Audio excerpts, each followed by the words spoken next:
sometimes most painful relationship wounds are invisible. ఈ మధ్య కాలంలో ఎమోషనల్ కనెక్షన్ తక్కువవుతూ వస్తుంది అండ్ డిజిటల్ కనెక్షన్ ఎక్కువవుతూ వస్తుంది. This is the biggest problem people are facing right now. To understand this better, we have someone who is making a remarkable impact in the field of mental wellness and psychology. Today we have Dr. Madhurima Garu. Thank you so much for joining. I'm your Dr. Madhurima Reddy. So today we'll be talking a lot of things about pre and post marital life and the struggle behind that, and also the emotional intelligence and emotional mastery, why it is so important in dealing relationships. ఈ మధ్య కాలంలో ఎందుకు divorces ఎక్కువగా అవుతుంది? అంటే ఈ మధ్యనే ఎక్కువ ఎందుకు అవుతున్నాయంటే పోస్ట్ కోవిడ్ ఇప్పుడు మెయిన్లీ అంటే వేరియస్ రీజన్స్ ఉండొచ్చు. ఒకటి వర్క్ అట్ హోమ్ ఉండొచ్చు ఒక reason, because too much of ఇద్దరు వర్క్ అట్ హోమ్ ఉండడం వలన too much of face to face ఎక్కువ చూసుకుంటూ ఈ పని నేను ఎందుకు చేయాలి, ఈ పని నువ్వెందుకు చేయాలి, ఇలాంటివి రావడం కాన్ఫ్లిక్ట్స్ టూ మచ్ అవుతున్నాయి. తర్వాత అండర్స్టాండింగ్, ల్యాక్ ఆఫ్ అండర్స్టాండింగ్ ఎక్కువ అవుతుంది అందరిలో. ఇద్దరు నేనే ఎందుకు చేయాలి, నేను కూడా వర్క్ చేస్తున్నాను కదా అని ఒకటి రోజు ఈగోస్ ఎక్కువ డెవలప్ అవుతున్నాయి ఇద్దరిలో. సో దాని తర్వాత అండర్స్టాండింగ్ లెవెల్ పడిపోతుంది. ల్యాక్ ఆఫ్ ఈక్యూ అంటాం, ఎమోషనల్ క్వశ్చన్ ఇష్యూస్ ఒకటి కారణం. తర్వాత ల్యాక్ ఆఫ్ ఎంపతి ఒక రీజన్.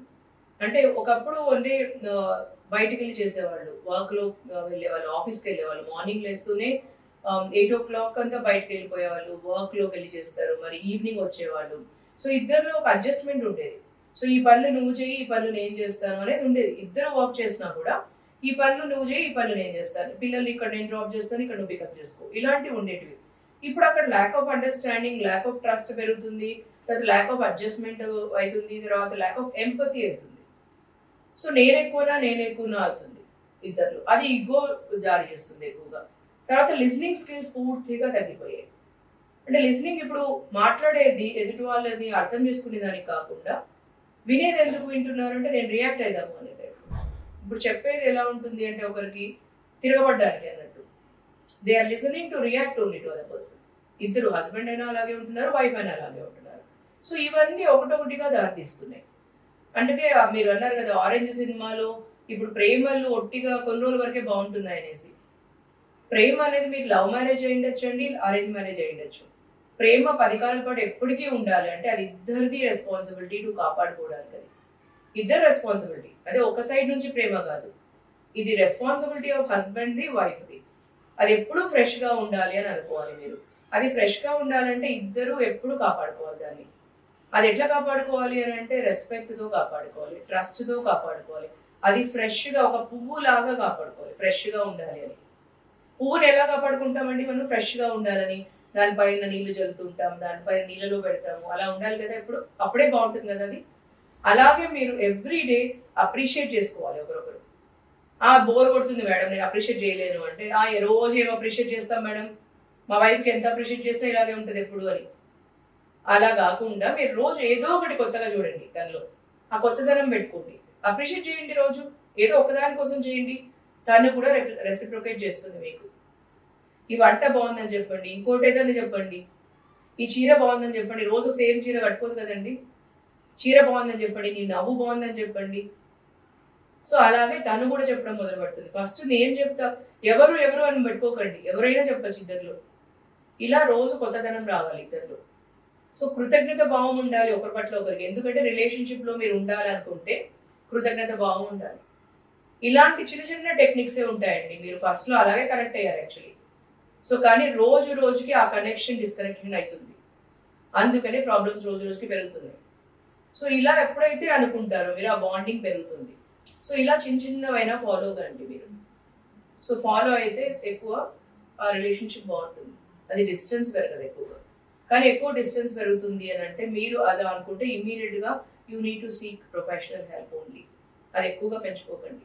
అండ్ ఇంకోటి ఏంటి అంటే అన్నిటికంటే అమూల్యమైన relationship husband wife relationship or relationships between men and women, husband wife relationship. కానీ దాన్ని ఈ లోపల కమర్షియలైజ్ చేసుకుంటూ పెళ్ళి అనే దాంట్లోకి ఎంటర్ అయిపోతూ ఎంతసేపు కమర్షియలైజ్ చేసుకుంటూ సెల్ఫిష్నెస్ దీనిలలో పెట్టుకుని ఇలా అన్ని చేస్తున్నప్పుడు వాళ్ళకి అర్థం కావట్లేదు, ఒకరొకరిని గ్రాంటెడ్గా తీసుకుంటూ అలా చేస్తున్నందుకు ఈ రిలేషన్షిప్స్ పాడవుతున్నాయి. అలా కావడం వల్ల ఈ మెంటల్ హెల్త్ ఈ మధ్యలో ఇంత పాడు కావడానికి, పోస్ట్ కోవిడ్లో ఇన్ని డైవర్సెస్ కావడానికి, ఒక ఛాలెంజ్గా మారడానికి అదొక రీజన్ అండి. సో ఈ మధ్యలో ప్రతి ఒక్కరిది వింటుంటారు, నాకు స్ట్రెస్ అండ్ యాంగ్జైటీ అవుతుంది, మెంటల్ హెల్త్ డిప్రెషన్ అవుతుంది, లోన్లీనెస్ అవుతుంది అనేసి. నాకు ఇన్సెక్యూరిటీ అనిపిస్తుంది, ఫియర్ అనిపిస్తుంది, నాకు ఈ రోజు ఇలా ఉంటే మేడం ఏమవుతుందో ఏమో, నాకు నేను ఎంతకాలం బతుకుతానో నాకు భయం అవుతుంది అని అంటారు చాలా మంది వచ్చి. నాకు ఒంటరిగా అనిపిస్తుంది, ఓవర్ థింకింగ్ అవుతుంది అని. ఇవన్నిటికీ రిలేషన్షిప్స్ కూడా ఒక ఇష్యూ అండి.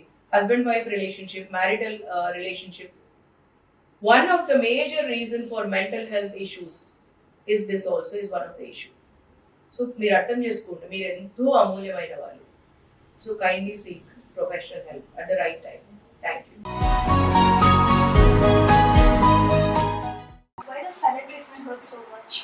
Why? Because if something people are speaking, they'll understand each other. Silent treatment is where it is going for.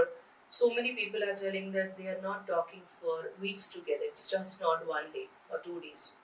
People are not talking to each other for days together. That kills each other internally. Because why means if they're not talking, that creates a lot of ambiguity between each other. Emotionally, that upsets a lot. That creates stress and anxiety. That creates mental agony to them. And that only pops up a lot of stress, insecurity, and emotionally that upsets. And that also gives a lot of suspicion attitude between each other. Insecurity, fear. And these all are popping up. And personalities like, am I too sensitive? Yeah. How does that And that's only bringing a lot of gap between husband and wife. And in relationships too. If they are in a live-in relationship also, that is only hurting each other. But they are thinking, oh, maybe my partner is with somebody else. Or what is it happening? Am I not enough for them? So that is how they are questioning to each other. And that is what they are questioning to themselves too. overthinking ఎలా impact చేస్తుంది relationships? So over thinking ఎలా అంటే too much ఒక దానిపైన ఆలోచించడము. For example, it's going very good with them, the relationship is going very good. Maybe they are in live-in relationship, or they are husband wife. Now, if no husband and wife are not something, they are busy with something, or they got something doubt on it, and they are not talking to each other for some time. Like just now, she asked me, silent treatment. If they are not talking to each other for 1 day or 2 days, immediately they'll have, oh, maybe they are seeing somebody else. Why they are not talking? Why they are not expressing? If the person mentality is girl or female or wife or or the partner, if they're talking, otherwise their nature is more to express, more extroverting, more to talk more or express more. Suddenly they're not talking. Now other person will have the doubt, or the way they will think is, ఎందుకు మాట్లాడటం లేదు, ఎందుకు call చేయటం లేదు, ఎందుకు message చేయటం లేదు, ఎందుకని అడగటం లేదు, ఎందుకు ఈరోజు ముందు మామూలుగా ఇంతగా మాట్లాడతారు కదా, ఎందుకని మాట్లాడటం లేదు. సో ఇలాంటి క్వశ్చన్స్ వస్తూ ఉంటాయి. So this always coming in the mind. We will not allow them to work when they are working also. All the time ఇలాంటివి ఆలోచనలు వస్తూ ఉంటాయి. ఇలాంటి ఆలోచనలు మరీ వస్తుండే దాన్ని ఓవర్ థింకింగ్ అంటారు. అది వరీ చేస్తుంది. ఆ worry and over thinking, one of the reason is insecurity, fear, that brings lot of stress and anxiety in the relationship and also for them also in the life. So this is one of the reasons. Chasing a conflict, where can this lead to? Is it good or bad? So any conflict, small, it will start with small actually.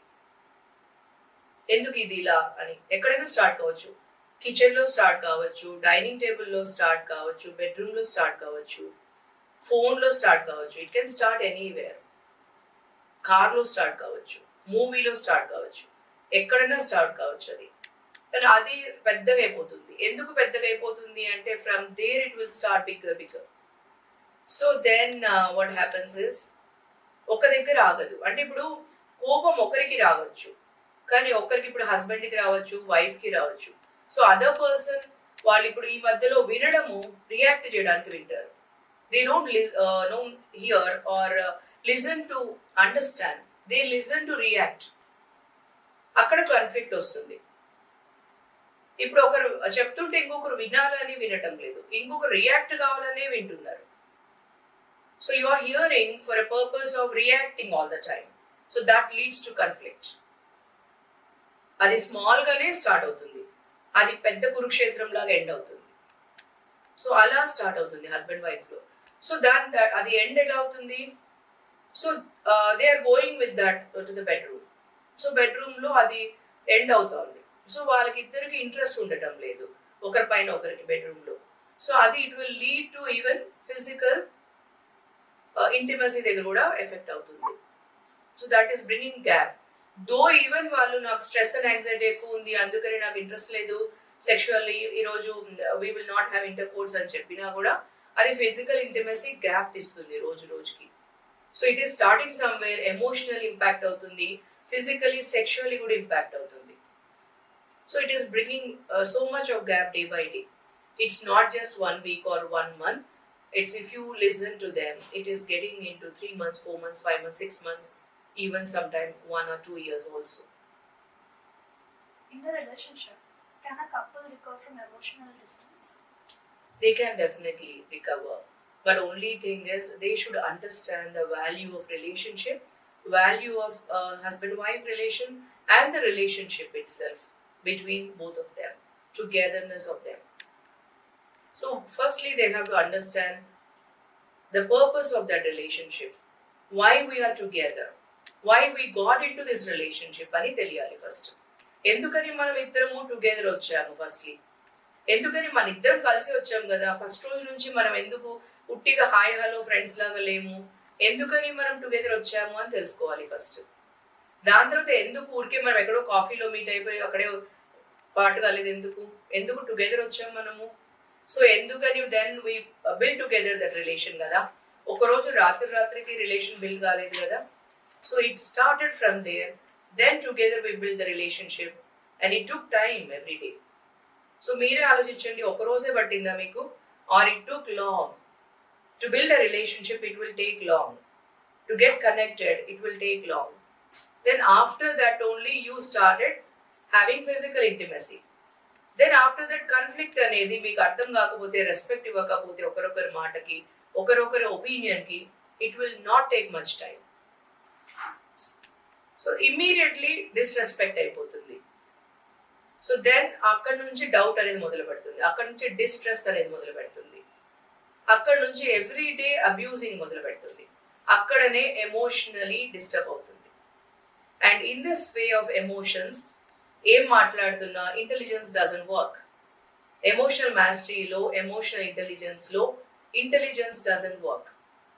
ఏదైనా మాట్లాడేస్తారు, you really don't feel that you have to talk that, but it happens. In this way of emotions intelligence doesn't work, it just vomit. Even men అయినా women అయినా ఆ సిచ్యువేషన్లో you don't know that what you're talking, but it just happens. What is emotional withholding? Emotional withholding is that people holding that relation.